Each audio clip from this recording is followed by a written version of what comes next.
मेरा नाम हंसिका है। मेरी शादी ऐसी ससुराल में हुई थी जहाँ पर मेरे पति और मेरे ससुर के अलावा कोई नहीं रहता था। जब ये रिश्ता मेरे घर पर आया था तो मेरे माता पिता को बहुत अच्छा लगा था, क्योंकि आजकल कौन नहीं चाहता कि कम मेंबर की फैमिली में अपनी बेटी की शादी की जाए। लेकिन अफसोस की बात ये थी कि मेरी शादी गांव में हुई थी। मैं शहर की पढ़ी लिखी लड़की थी और शहर में ही शादी करना चाहती थी। मेरी चाहत थी कि मेरी शादी किसी अमीर परिवार के लड़के से हो। सुना था कि लड़का भी अच्छी नौकरी करता है, लेकिन मैं तो शहर में पढ़ी लिखी लड़के से शादी करना चाहती थी, जबकि ये लड़का गांव का पढ़ा लिखा लड़का था। जब मेरे माता पिता ने मुझे ये बताया कि ये लड़का बहुत अच्छा है और शहर में ही नौकरी करता है, लेकिन मैं ऐसे लड़के से भी शादी नहीं करना चाहती थी जो कुछ दिनों बाद ही मुझे छोड़कर शहर चला जाए और मैं उसके बिना अपनी ज़िंदगी अकेले ससुराल में रहकर गुजारूं। मेरे माता पिता ने मुझे बताया कि वो लड़का शहर में नौकरी करता है, लेकिन रहता अपने घर पर है। वो अपनी गाड़ी से सुबह नौकरी करने के लिए जाता है और रात को अपने ऑफिस में घर आ जाता है। इसका मतलब ये था कि मुझे बड़ी आसानी हो जाती अगर मेरी शादी उस लड़के के साथ हो जाती। मुझे जब भी अपने मायके आना होता उसके साथ आ जाती और रात को अपने घर चली जाती। लड़का दिखने में बहुत स्मार्ट था, पढ़ा लिखा था, फैमिली मेम्बर भी बहुत कम थे। सुना था गांव में उसका बहुत बड़ा मकान है और सिर्फ एक ससुर हैं जिनकी आंखों से नजर नहीं आता। वो बेचारे अंधे हैं। बेटा अपनी मर्जी से शादी कर रहा है और इसीलिए शादी कर रहा है क्योंकि वो चाहता है कि उसके पिता की सेवा करने के लिए घर में बहू आ जाए। जिस लड़के के साथ मेरी शादी होने वाली थी वो घर का इकलौता बेटा था। ये रिश्ता मेरे लिए अच्छा था, इसलिए मैं इनकार नहीं किया। मेरी शादी बड़े सिंपल तरीके से इस लड़के के साथ हो गई। मैं अपने पति के साथ विदा होकर अपने ससुराल चली आई थी। शादी के पहले दिन गांव की सारी औरतें ने मेरा बहुत अच्छे तरीके से स्वागत किया था। मुझे चारपाई पर बिठाकर सभी लोगों ने गिफ्ट दिए थे। मुझे अपने ससुराल के गांव की शादी बहुत अच्छी लगी थी और यहाँ की रस्म रिवाज भी मुझे बहुत पसंद आई थी। यहाँ आने के बाद मैं अपने ससुर जी का आशीर्वाद लिया। इसी तरह काफ़ी दिन गुजर चुके थे। मैं अपने ससुराल के सारे काम करती थी। मेरे ससुर बहुत अच्छे आदमी थे, उनकी आदत भी बहुत अच्छी थी। लेकिन जब मैं घर का काम करती थी और मेरी नज़र अपने ससुर पर जाती थी तो ऐसा लग रहा होता था कि जैसे वो मुझे ही घूर रहे हैं। लेकिन फिर मुझे एहसास होता कि वो मुझे कैसे देख सकते हैं, उनकी तो आंखों की रोशनी ही नहीं है। वो मुझे देखकर मुस्कुरा भी रहे होते थे। कभी कभी मुझे ये बात बड़ी अजीब लगती थी कि वो टकटकी बांधे मुझे क्यों देखे जा रहे हैं, पर हर बार मैं ये बात भूल जाती थी कि मेरे ससुर एक बूढ़े और अंधे आदमी हैं। वो अपनी आंखों से कुछ नहीं देख सकते। हर रोज़ हमारे घर पर अलग अलग तरीके की औरतें आती और थोड़ी देर मुझसे बातचीत करने के बाद चली जाती थी। मेरे ससुर का कहना था कि हमारे गांव के लोग बहुत प्यार और मोहब्बत वाले लोग हैं। हमारे गांव में जब कोई नई नवेली दुल्हन आती है तो यहाँ की औरतें उसे इसी तरह की बातें करने लग जाती हैं। मेरे ससुर अपने कमरे से कम ही बाहर आते थे। मैं कभी कभी अपने ससुर को देखकर अपने दिल में शर्म ले आती थी, क्योंकि थे तो वो मेरे ससुर ही। ससुर तो वैसे भी पिता समान ही होते हैं। मुझे तो बस ऐसा लगता था जैसे मेरे ससुर सबके सामने मुझे ताकते रहते हैं। मेरे पति ने मुझे शादी की रात ही समझा दिया था कि तुम्हें मेरे पिता का बहुत ख्याल रखना है। काफ़ी सालों से हमारे घर पर नौकरानी रह रही थी और वो मेरे पिता का ख्याल रखती थी, क्योंकि सुबह के टाइम पर तो मैं जॉब के लिए निकल जाता था। जब मेरे पिताजी की आंखों की रोशनी थी तब वो भी खेतों के काम करने के लिए चले जाते थे। लेकिन जब से उनकी आंखों की रोशनी गई थी उन्होंने घर पर ही रहना शुरू कर दिया था। कुछ महीनों तक नौकरानी ने साथ दिया और उसके बाद वो भी नौकरी छोड़कर चली गई। तब से हमारे घर पर बहुत ज़्यादा परेशानी हो गई थी। मैंने उन्हें भरोसा दिलाया था कि मैं आपके पिताजी की हमेशा सेवा करूंगी। मेरे पति नाश्ता बाहर से लेकर आ जाते थे। बोलते थे कि तुम अभी नई नवेली दुल्हन हो, तुम्हें कुछ दिन आराम करना चाहिए। मैंने कहा नहीं, अब ये घर और इस घर की सारी जिम्मेदारी मेरी है और मैं अपनी जिम्मेदारी निभाना चाहती हूँ। मेरी बात सुनकर मेरे पति और मेरे ससुर बहुत खुश हुए थे। उन्होंने कहा था कि हमें घर के लिए ऐसी ही लड़की की तलाश थी। मैंने नाश्ते की टेबल पर नाश्ता लगा दिया और मेरे ससुर जी भी नाश्ता करने के लिए मेरे ही सामने बैठे हुए थे। मैं उनके सामने बैठ गई। फिर मैंने उन्हें अपने हाथों से नाश्ता निकाल कर दिया। मेरे पति ने अपने पिता को अपने हाथों से नाश्ता कराया और मेरे पति धीमे धीमे मुझे देखकर मुस्कुरा रहे थे। जब वो घर आते थे तो अपने पिता को अपने हाथों से ही खिलाते थे। उन्होंने मुझे अपने पिताजी को नाश्ता कराते टाइम कहा था कि जब अगली बार से मेरे पीछे ये जिम्मेदारी तुम निभाओगी। मैंने अपने पति से खुश होते हुए कहा, जी जी क्यों नहीं, मैं घर की सारी जिम्मेदारी खुद संभाल लूँगी। मेरे पति मुझसे बहुत प्यार करते थे। अपने पति के जाने के बाद जब मैं घर का काम करती तो अपने गले में दुपट्टा भी नहीं डालती थी।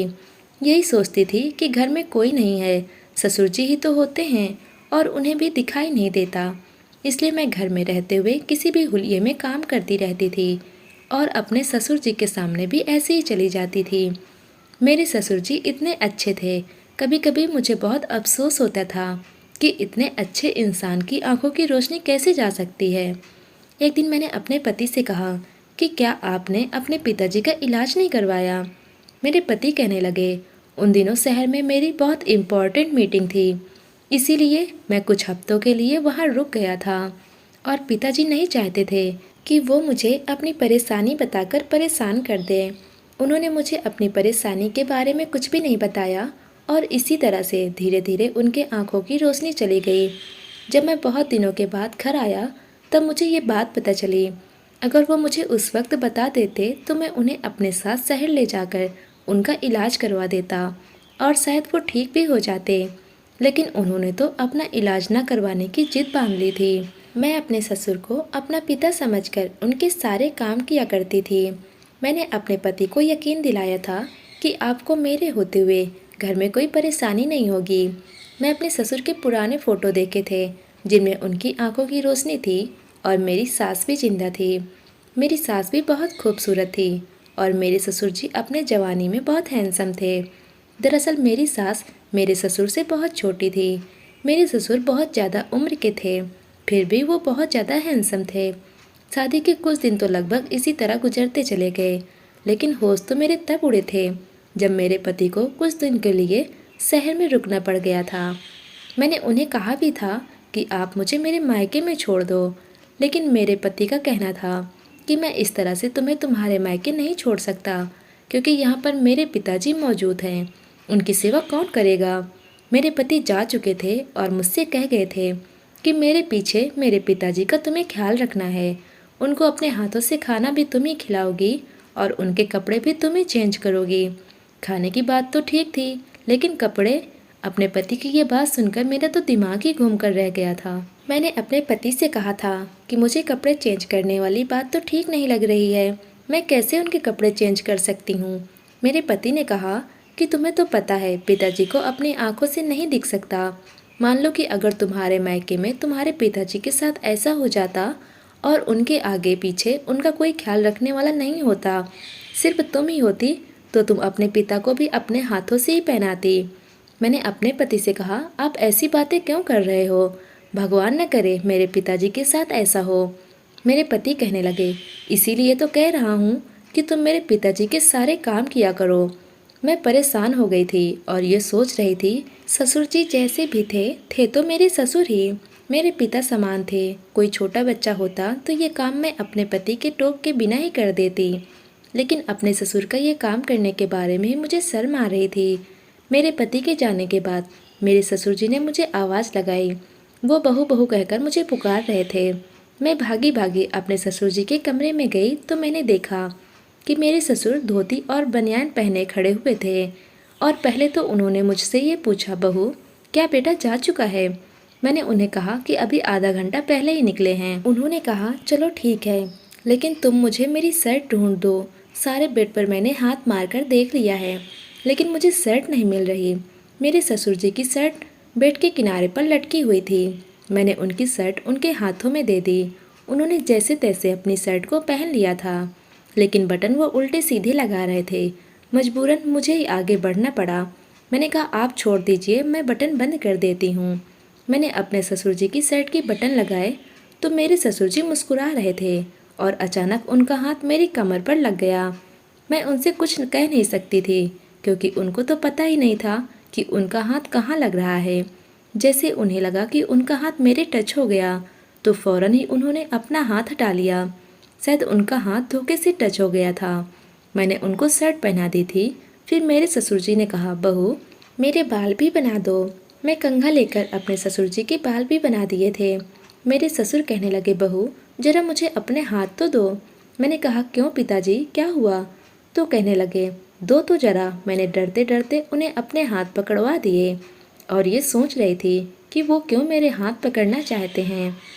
उन्होंने मेरे दोनों हाथ अपने हाथों में थाम लिए और कहने लगे कि तुम्हारा बहुत बहुत शुक्रिया, तुमने हमारे घर को बहुत अच्छी तरह से संभाल रखा है। तुम्हारी जगह अगर कोई और औरत होती तो शायद तुम्हारी जैसी गृहस्थी कभी न संभाल पाती। मेरे ससुर जी ने मेरे हाथों को बड़ी मजबूती से अपने हाथों में पकड़ा था। मैं उनके हाथों से अपने हाथ को छुड़वाने की कोशिश कर रही थी, लेकिन उन्होंने कहा, बहू अभी यहीं पर ही रहो, इतनी जल्दी जाने की क्या ज़रूरत है?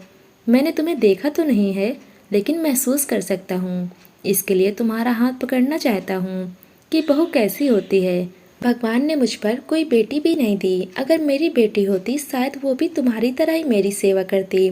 तुम्हें पता है, जब शारदा की मौत हुई थी तब मुझे उसकी मौत का बड़ा अफसोस हुआ था, क्योंकि वो मेरी हमसफ़र थी और मेरा बहुत ज़्यादा ख्याल रखती थी और हमारे घर की इकलौती औरत थी। मेरे बेटे को और मुझे छोड़कर इस दुनिया से चली गई थी। दोनों को बहुत अच्छी तरह से संभालती थी, लेकिन उसके बाद सारी जिम्मेदारी अकेले मेरे बेटे के कंधों पर आ गई। और शादी के बाद तुमने भी कुछ दिन अच्छी तरह से नहीं गुजारे, क्योंकि मेरा सारा बोझ तुम पर पड़ गया। वो बड़े अफसोस के साथ ये कह रहे थे। मैंने कहा, आप किसी पर बोझ नहीं हो और मुझ पर तो बिल्कुल भी नहीं हो। मैं आपकी बेटी की तरह हूँ, आप मुझे अपनी बेटी ही समझो। मेरी बात सुनकर वो मुस्कुराने लगे, कहने लगे, तुम बहुत अच्छी हो, मेरा कितना ख्याल रखती हो। लेकिन अभी भी उन्होंने मेरा हाथ बड़ी मजबूती के साथ पकड़ा हुआ था। मैंने उनसे कहा, पिताजी मेरा हाथ छोड़ दीजिए, मुझे किचन में जाकर खाना बनाना है। मेरे ससुर ने मेरा हाथ छोड़ दिया और मैं फ़ौरन ही किचन में चली गई। जैसे जैसे वक्त गुजरता गया, मेरे ससुर की हरकतें कुछ अजीब सी होने लगी थी। मेरे पति लगभग 1 या 2 महीने के लिए गए हुए थे। उन्होंने कहा था, जब ऑफिस में काम का सीजन आता है तो उन्हें इसी तरह दिन रात मेहनत करनी पड़ती है। इधर मेरे ससुर जी मेरे साथ बहुत ज़्यादा फ्री होने लगे थे। अब तो मुझे वो आवाज़ लगाकर कहते, मुझे शर्ट पहना दो, शर्ट के बटन मुझसे ठीक से बंद नहीं होते हैं। कभी कहते, मेरे सर में मालिश कर दो, मेरे पैर दबा दो। ये छोटे मोटे काम तो वो खुद भी कर सकते थे। शादी से पहले मुझे लगा था कि मेरे ससुराल में सिर्फ मेरे पति और ससुर हैं, तो मुझे घर में कोई काम ही नहीं करना होगा। लेकिन मैं तो अपने ससुर जी की वजह से घन चक्कर सी बनकर रह गई थी। मैं आराम करने के लिए अपने कमरे में ही गई थी, तभी अचानक मेरे ससुर जी के चिल्लाने की आवाज़ आने लगी। बहू बहू चिल्ला रहे थे। मैं बाहर दौड़ी, उनके कमरे में गई तो मैंने देखा वो अपने हाथ में मोबाइल पकड़कर जोर जोर से हंस रहे थे।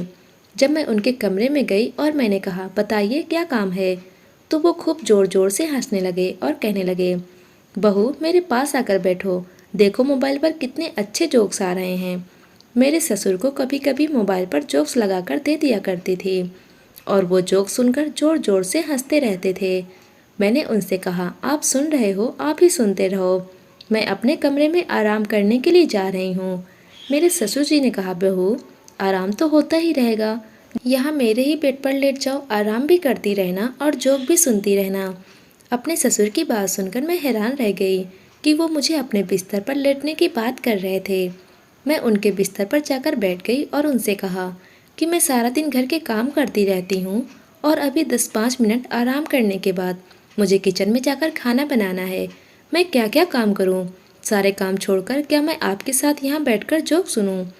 मैंने ये बात बड़े कड़े शब्दों में कही थी ताकि मेरे ससुर को एहसास हो जाए कि मुझ पर कितनी जिम्मेदारियाँ हैं।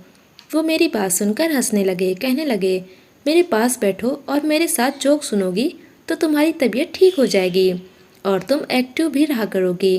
काम का क्या है, काम छोड़ दो, काम तो सारी ज़िंदगी के हैं, काम तो कभी खत्म ही नहीं होते। मैं अपने ससुर जी के बिस्तर पर जाकर बैठ गई। मैंने कहा कि अच्छा चलो ठीक है, आप मुझे बताइए कि अगर आपको भूख लगेगी तो आप क्या खाओगे? वो हंसकर कहने लगे, तो मेरे करीब बैठ जाना, मेरे लिए वही बहुत है। मैं उठकर खड़ी हो गई।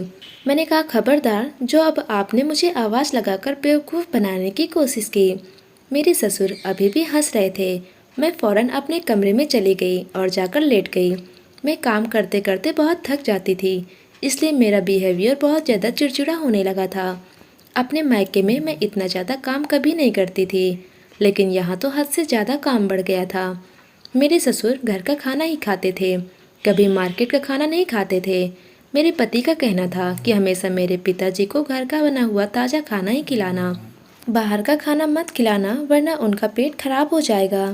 थोड़ी देर आराम करने के बाद मैं किचन में चली गई।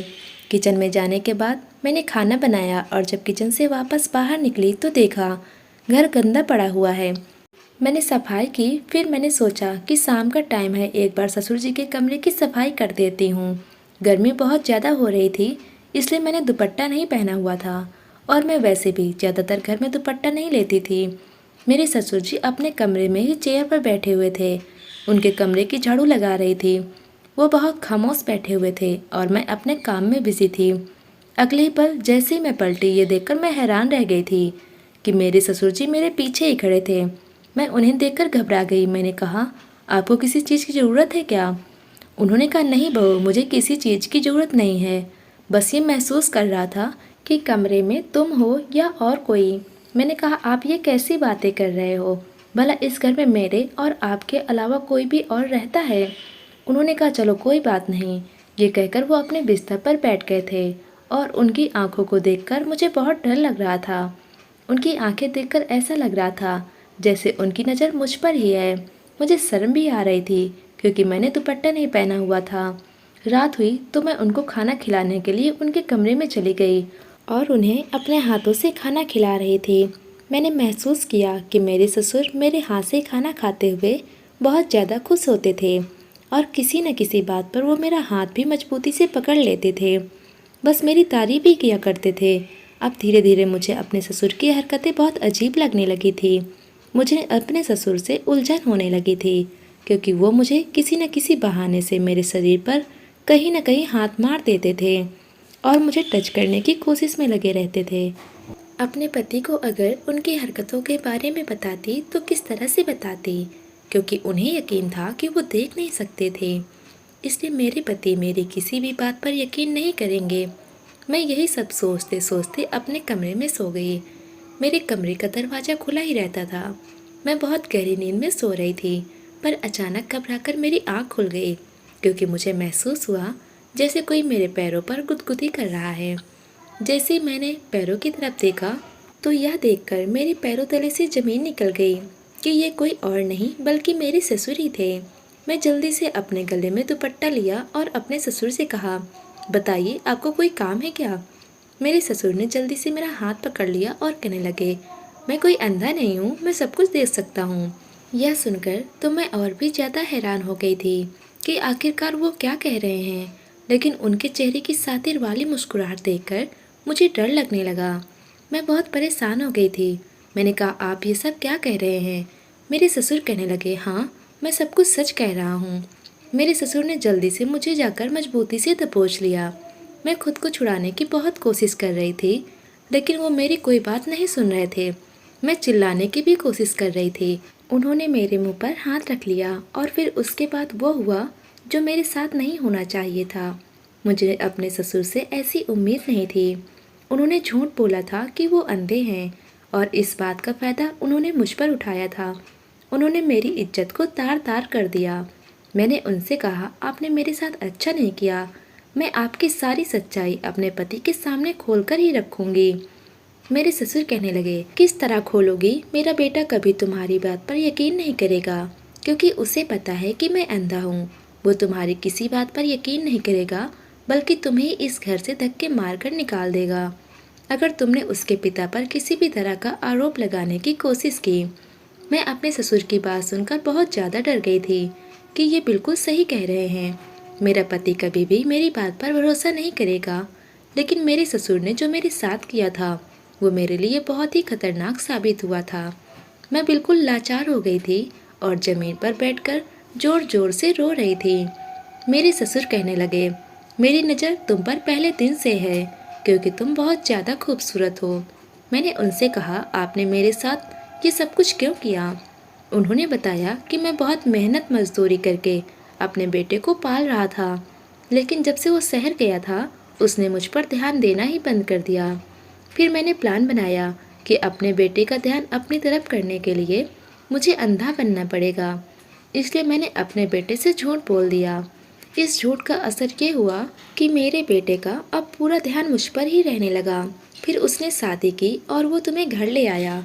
तुम्हें तो देखते ही मेरी नीयत तुम पर खराब हो गई और मेरा बेटा यही समझता रहा कि मैं अंधा हूँ, और तुमने भी इस बात पर यकीन कर लिया कि तुम्हारा ससुर अंधा है। मुझे तो ये बात पता है कि मेरा बेटा हर तीसरे चौथे महीने 1 या 2 महीने के लिए अपने ऑफिस में ही रुक जाता है। मैं इस बात का मौका ढूंढ रहा था कि कब वो जाएगा और कब मैं तुम्हारा फ़ायदा उठाऊंगा। मैं बड़ी लाचार और बेबस होकर ये सब कुछ सुन रही थी, लेकिन साथ मेरी किस्मत बहुत अच्छी थी। जब मेरे ससुर ने मुझे अपनी कहानी बतानी शुरू की थी, तभी मेरे पति दरवाजे पर खड़े होकर उनकी सारी बातें सुन रहे थे। भगवान ने मेरा बहुत बहुत साथ दिया था। मुझे अपने पति को कुछ भी बताने की ज़रूरत नहीं पड़ी। उन्होंने खुद ही अपने कानों से अपने पिताजी की सारी बातें सुन ली थी। दरअसल 26 नवंबर को मेरा बर्थडे होता है। मेरे पति को ये बात पता थी कि मेरा बर्थडे आने वाला है, इसलिए मेरे पति मुझे सरप्राइज़ देना चाहते थे। वो 25 तारीख की रात को ही शहर से घर आने के लिए निकल गए थे, क्योंकि वो मुझे सरप्राइज़ देना चाहते थे। और जब वो घर आए तो उन्होंने दरवाज़ा खुला हुआ देखा। उन्होंने अपने पिता की सारी बातें सुन ली थी। ये सब देखकर मेरे पति ने उन्हें बहुत मारा था और उनसे सारे रिश्ते नाते खत्म करके वो मुझे अपने साथ शहर ले गए थे। मेरे पति ने मुझसे अपने पिताजी की तरफ से माफ़ी मांगी। अब मैं अपने पति के साथ शहर में ही रहती हूँ। मेरे पति ने अपने पिताजी से सारे संबंध खत्म कर दिए। दोस्तों, उम्मीद करती हूँ आपको हमारी कहानी पसंद आई होगी। पसंद आई हो तो वीडियो को लाइक करें, चैनल पर नए हो तो चैनल को सब्सक्राइब कर लें। धन्यवाद दोस्तों।